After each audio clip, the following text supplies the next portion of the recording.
Hi everybody, it's Miss Michelle from M1KA Academy. Today we wanted to bring you some training in some basic first aid. What do you do when you get hurt? So Mr. Rob here is a certified... Hey guys. What are you? A certified what? I am a certified Red Cross instructor. So that means that I teach and train people to administer care for people that people need help with. So first aid, CPR, choking, different things like that. So today we're not going to get into everything Mr. Rob knows. No, that would take a that long would time. be days. But we did want to have some helpers here. What's your name? Finian. Finian. What's your name? Sage. Kaylin? Sage. Sage. So we wanted to go ahead and help you out. Mr. Rob, are you ready? I am. Okay. First of all, what we're going to talk about is we're going to talk about Band-Aids. There are so many types of Band-Aids, and each Band-Aid has its special purpose. So what we have here is we have a standard Band-Aid, and a lot of times these will have a lot of fun characters, which makes it really cool and enjoyable to be able to put on. Also, you can walk around and be excited about. These are larger Band-Aids, and they're also cloth. Okay, and these will stay on really well, and this is for like if you wreck your bike or your skateboard and you have a large area that you need to cover. And then this, let's see here, we have some other Band-Aids. These are called butterfly Band-Aids, and this is what you would use if you have a really deep cut and you have to keep that closed, and maybe these Band-Aids won't work on that. They have waterproof Band-Aids, and then they also have different things that help Band-Aids, which is Neosporin. Your main thing for a Band-Aid is to keep it clean and keep the germs out, and that is what a Band-Aid is for. So what we're going to do now is we're going to show you how easy it is to put a Band-Aid on somebody. And for that, I'm going to need help. Who's going to help me? I am. You are? Yeah. Who are you? Yeah. Who are you? Finian. Yes! And then who's going to need a Band-Aid, Finian? Kaylin. Oh, Kaylin's going to? Now what happened? How did she get hurt? I'm putting a Band-Aid. You're going to put it on her? Okay, where's she going to put it? On your hand? Okay, let's put your hand up there so people can see it. Okay, you're going to put it on the back of her hand. Uh-oh, I think Kaylin has a boo-boo. Here on the back, right there. Okay, put your hand like that. There you go, so everybody can see. Did you get it? Make sure it's on there. Very good. Who's on that Band-Aid, Finny? Wait. Huh? Is that Jessie from Toy Story? Yeah. All right. Hey, good job. You just helped Kaylin with her boo-boo. Yeah. Good job. High five. Awesome. All right. Here we go. I want to rock.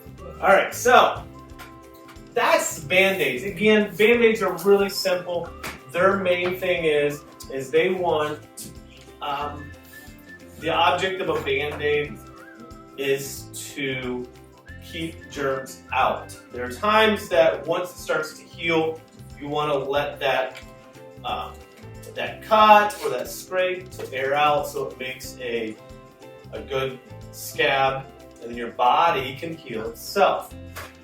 Next, what we're going to get into is we're going to get into a little bit more of a serious injury, and that would be for something like if you're cutting something on a cutting board, maybe apples or carrots. In this case, my daughter is going to be cutting some paper. Okay, be careful. Cutting paper. She gets distracted because little girls sometimes get distracted. And we're just pretending, right? Don't really do it, that she cuts her arm. Okay? Now, with scissors, all right, we're going to make a mark. right there. Oh my. With scissors or a knife, it would be a deeper cut. So you're going to need to control that bleeding. How do we do that? For that, I'm going to have a helper and my oldest, Sage. Hi! Let's first tell them how to control that bleeding, Sage. First, to control the bleeding, you need some paper towel. Or we have this stuff called gauze. It's made for first aid. So you get a few layers and then you put pressure on her cut. Make sure it's not too much, but enough to stop the bleeding, because pressure helps the bleeding. Now what happens if it bleeds through the first gauze? Then you never want to take it off. You just keep adding more. Okay, that's really good, and that's true.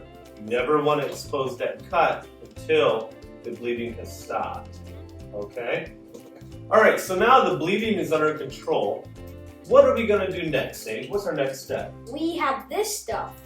It is a wrap it's like Velcro. It's like a gauze wrap, right? Mm-hmm. So it's like a Velcro. let me help you out, because this is kind of tough. Now, if you're working with somebody and they are, obviously they're conscious and they're helping too, so we can actually say, hey Kaylin, would you mind holding that on your cut? And she can do that. Now you have two hands that you can help wrap.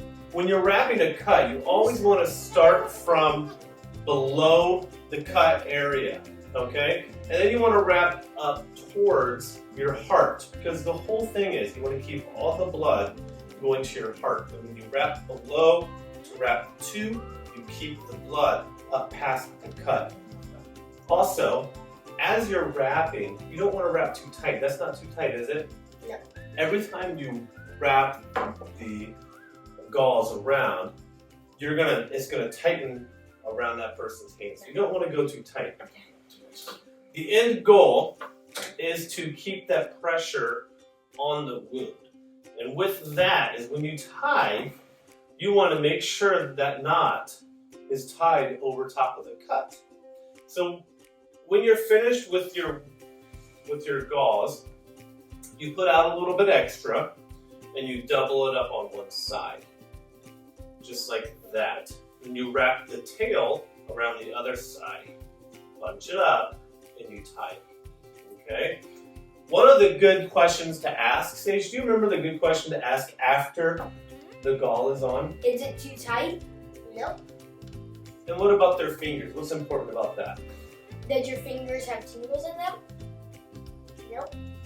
Have you ever had tingles before if they have tingles in their fingers?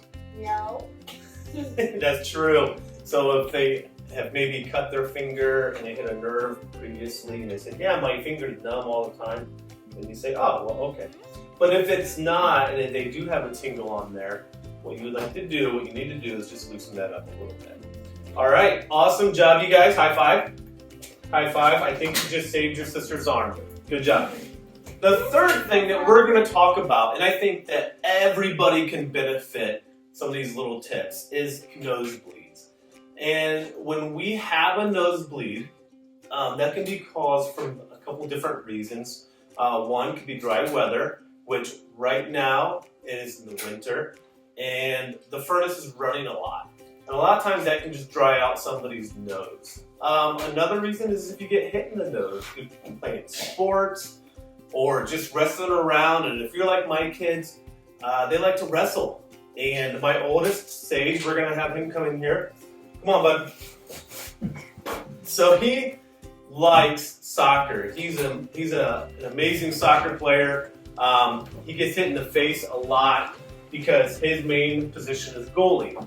So when that happens on the field, what we do is one tip that I always use, and if it's a bad nosebleed, what I'll do is I'll take a piece of paper towel or a gauze and you'll fold it up, okay? You can just take it and rip it, you don't need the whole thing. And you can fold it up multiple times, and then you can fold it like this. Now the trick would be is you would take this and you would put it in the upper lip inside their mouth. All right, just like that.